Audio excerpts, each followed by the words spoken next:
Hello and welcome to webinar series of JAIN Online. My name is Professor Sapna and today we will be talking about neuromarketing. We will try and understand consumer behavior from the perspective of neuromarketing. Now, as you can see in this image here, this image actually portrays the dilemma of every marketer, the central question which is faced by each and every marketer. The question is how to understand what does the consumer needs? What is exactly the need and want of the consumer, to read the mind of the consumer. Now, as you can see here, the salesperson is trying to sell a bone to an elephant, which is, of course, a wrong product being sold to the wrong audience. This basically brings us to a conclusion. Is there any technique which makes me understand the mind of the consumer? Today we can say yes. Let's understand this concept in detail. Now, each year there was a huge amount which is invested on advertising by a lot of organizations. They have different type of integrated marketing communication channels which are using every technique which is possible to make the consumer believe that he needs their product. But who can predict the effectiveness? How can I say with complete assertion that a particular ad is actually triggering the buying button of the consumer? Nobody can do that. We have an answer to it now. The answer is a combination of a domain which is a mix of marketing and science. We are trying to understand the brain of the consumer. How does their brain cell works? So here we are trying to understand the consumer behavior from their brain perspective. Now here you may have a question, what is the difference between marketing and a neuromarketing? In marketing, we are trying to influence a consumer to buy the product by creating value around that product. Whether our marketing efforts are working correctly or no, we check that with the help of concept of neuromarketing.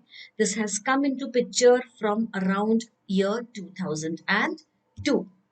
Now, when we talk about a consumer mind, now consumer mind is exposed to a lot of marketing environment. He is exposed to print ads, there are ads on television, there is YouTube, there is social media, digital marketing. A consumer is exposed to a lot of advertisement, a lot of information which is given by a company. There are also environmental stimuli. Maybe he is watching the ad alone, or he is sitting with his family, or he is with his friends. What really happens is all these information gets stored in consumer's conscious mind, where he knows what he's thinking, what he's feeling, or the subconscious mind, which is our secondary mind. Now, here it's very important for us to understand the difference between brain and mind. Now, brain is an anatomical structure, whereas a mind refers to a subjective cognitive states which is created by brain. Now, in the consumer's mind, when he is exposed to marketing and environmental stimuli in a certain situation, then he processes the information and decides whether he wants to buy a product or no.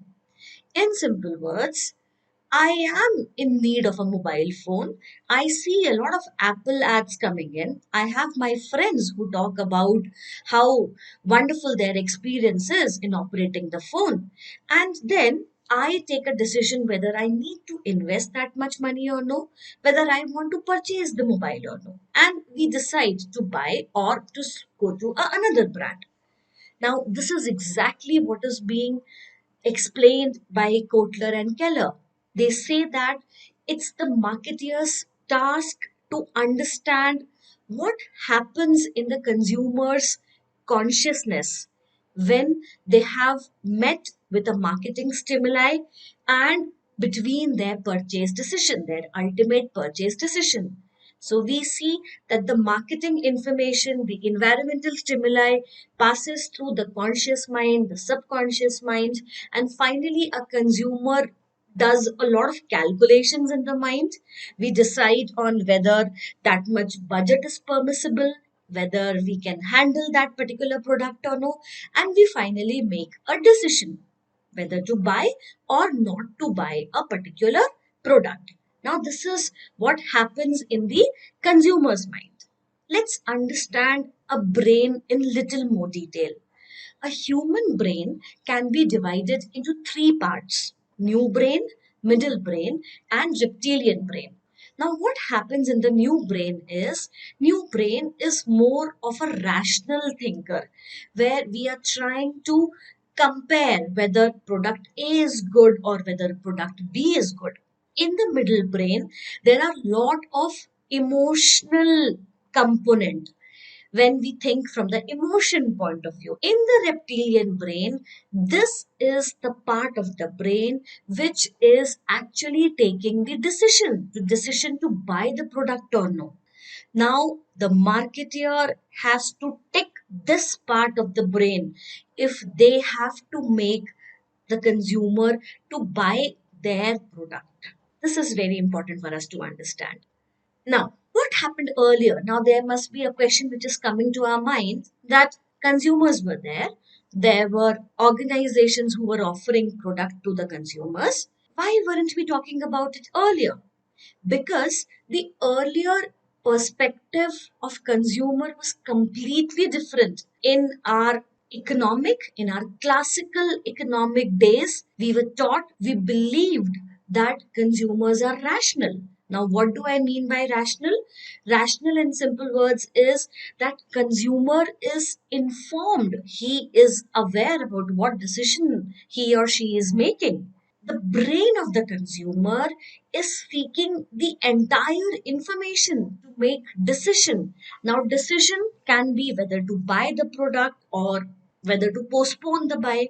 This information, we believed that this information, whatever the consumer is exposed to, it can be retrieved accurately by the consumer at any point of time, and it is complete in all the respect. We also believed that if there are three products, a consumer in the most rational way can also determine the preferences. Now, what do I mean by determine the preferences? I can say whether I like product A more than product B. At the same time, while the consumer is deciding on all of this, he is also doing the cost benefit analysis. In simple words, if I am buying a particular product, whether the benefit is more or whether the cost involved is more.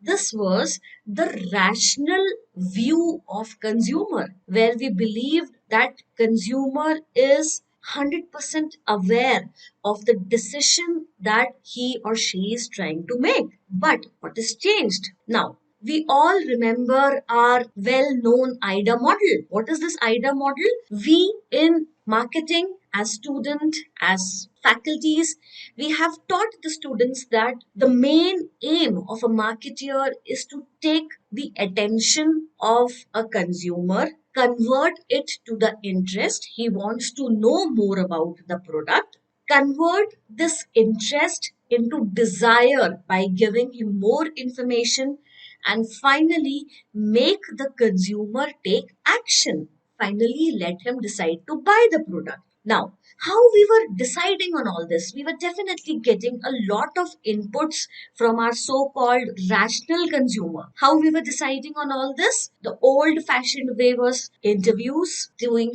focus groups, consumer surveys, where we were trying to extract a lot of information from the consumer. Information could be like whether you liked the product or no, whether you have liked the pricing which is being made for the product. We were trying to get a lot of information directly from the consumer because we believe that he will be able to talk about his experience. But what really happened? All this was a failure. Why all this was a failure? Because the simple reason is that people or the consumer, they actually don't know what they know. Consumers are unable to explain their mind in a explicit way. Now, how we can prove this? How we can prove this? Now, this is a very interesting case study where Pepsi has started its Pepsi challenge from the year 1975. What was Pepsi doing is Pepsi had kept their stalls in front of malls and public places where they had two white cups, and in one of the cup there was Pepsi, in second cup there was Coke, and they were asking the consumers without mentioning which cup had Pepsi or which cup had Coke. They asked the consumers to taste, and the results that they had said that most of the consumers liked the taste of Pepsi. They were enjoying the taste of Pepsi. Most of them, when it was a blind testing, they said they chose the cup which contained Pepsi. But when you see the sales, or when you see the same consumer choosing between the Pepsi bottle or the Coke bottle, he selected the Coke bottle. The concept of branding played a very important role here. As you can see in this picture, the hippocampus part of the brain is also ignited when I am tasting or when I am drinking Coke.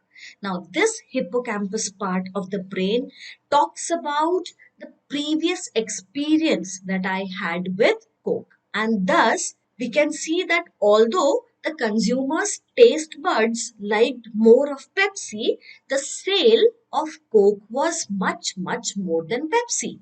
This proves that consumers exactly don't know what they want. How do we answer these questions then? This can be answered by intuitive consumer model. Now, what is an intuitive consumer model? A intuitive consumer model says that consumer not only thinks from his conscious mind, but there is a lot of information processing which is happening in the non-conscious mind. The impressions which are formed about a product or a brand or a packaging, this is already happening continuously in our non-conscious mind. We are forming the impressions.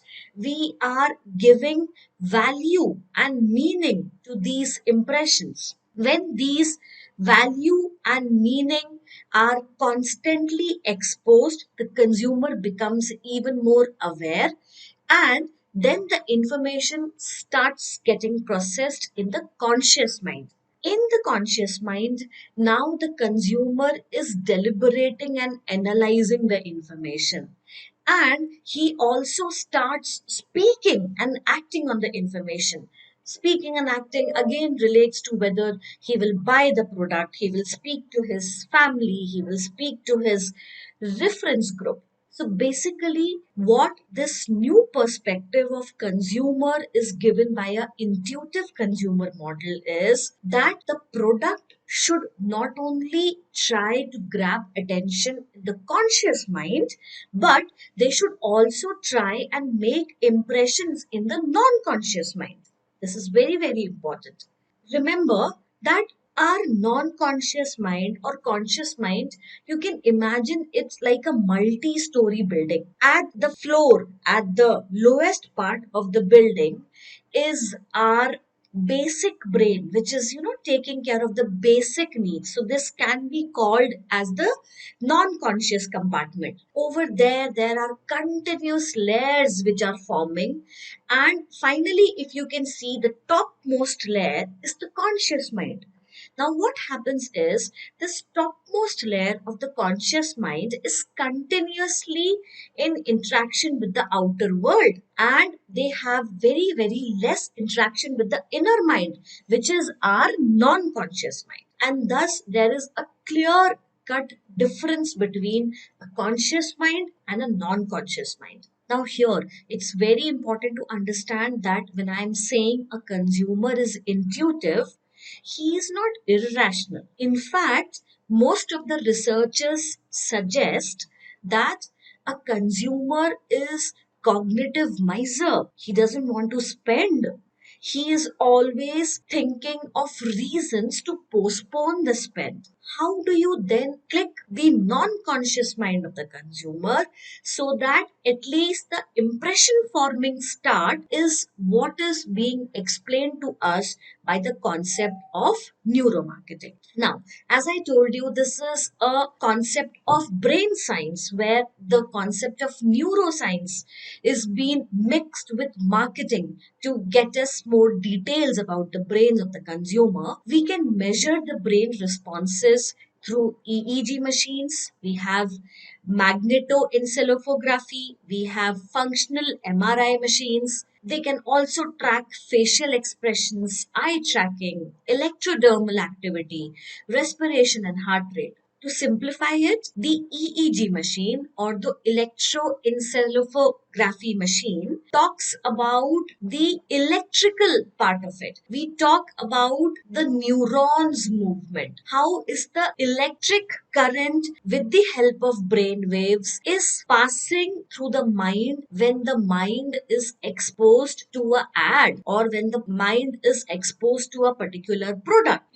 In EEG, close to 1,000 waves have been deciphered in a single second. When we talk about MEG, they talk or they measure the magnetic field which is created by the brain in looking at the product, in looking at an advertisement. In case of functional MRI, it is almost similar to the MRI machines that we all are aware about. In functional MRI, they talk about the changes in the oxygen level or how fast is the metabolism working by looking at a particular product or a particular ad. The facial expressions measure the smile of the consumer, maybe the grin on the face of the consumer, the movement of the facial muscles. Eye tracking tracks how the consumer's eye are moving. This is a very, very common concept used in retail industry where the eye tracking of the consumer is measured so that the product which is selling the most can be kept on the eye level. Electrodermal activity talks about activity which is happening in the skin when a consumer is exposed to a promotional campaign or a product. Respiration and heart rate in the similar fashion talks about how fast the heartbeat has increased or how is the respiration rate. These are the different methods by which brain responses can be measured. Now, let's talk about some practical applications. I'm sure all of us are very fond of seeing movies. So, when you go to a movie theater, this is the first ad that we all are exposed to. There are even more worse pictures. I did not want to put them, so I had taken the simple one which talks about the ill effects of smoking. You have those bad and gross pictures which are being shown of people affected with the lung cancer or with the throat diseases and so on. I'm sure you would have observed that there are people who are watching these gross images, and during the break, most of them go out and again do the smoking. So why these images does not have a connection with the brain? Now this is a very simple answer by neuromarketing. They say that whenever such kind of gross images are being exposed to a consumer, what really happens is that these disgusting images activate insula. Now, what does this insula does? It promotes the visceral responses. In simple words, the moment I see a gross image, my response is to just look away. I don't want to look at that image. Now, when we have already turned our face and we don't want to look at that image, there is no connection between the message of don't smoke with the rational brain. So, what's the answer? And that is why people don't quit smoking at all by looking at such images. In fact, each of the box of the cigarette has even more gross images. So, what's the solution? The solution is given by neuromarketing. It says that instead of doing these general messages, if the consumer is approached in a more direct way, if there is more, emotional message to the consumer, definitely we have seen that many people, many consumers have quit smoking. Let's see some more practical examples here. All of us are aware of these ads, where these famous celebrities are a part of it. In fact, what really happens in these cases is that the brand first have to compete with the celebrity himself, because these celebrities have such bigger brand value. The first and the foremost importance of a branding decision is to have a attention from the consumer, because there are such big celebrities here. All these problems related to branding can also be solved by neuromarketing. As you can see in this ad here, when the neuroimaging was done on this particular ad, of course you all can recollect the celebrity here is Ranbir Kapoor. As you can see in this ad, the consumers are more focused on the face of Ranbir Kapoor rather than the information, or rather than the brand logo or the content which we want the consumer to see. So this gives us a clear information on what is the consumer looking at and where we can grab the attention of the consumer. In digital marketing, I'm very sure when we all go to movie and we come back, the first thing that we want to do is update on our Facebook account how the movie was. It's very, very surprising to see the statistics that whenever you open your accounts, you are exposed to so many ads. There are a bombarding of advertisements on the digital media. Grabbing the attention of the consumer on digital media is even more difficult. When a consumer is exposed to an ad, in 100 milliseconds, the brain identifies that it is an ad. Within 400 milliseconds, the brain starts forming a response as to what is to be done. In 1000 milliseconds, the brain decides whether to watch the complete ad or just skip it. And the average time which is spent on a digital ad is just 3.4 seconds. So if a digital marketer has to grab the consumer's attention, it has to be done in the first 1 or 2 seconds. Otherwise, the consumer's attention is lost. In fact, I was reading a very interesting article where if a consumer says that, okay, let me see, this ad is interesting, let me look at this ad, there is a network problem, the ad is loading. Even if there is a 2 to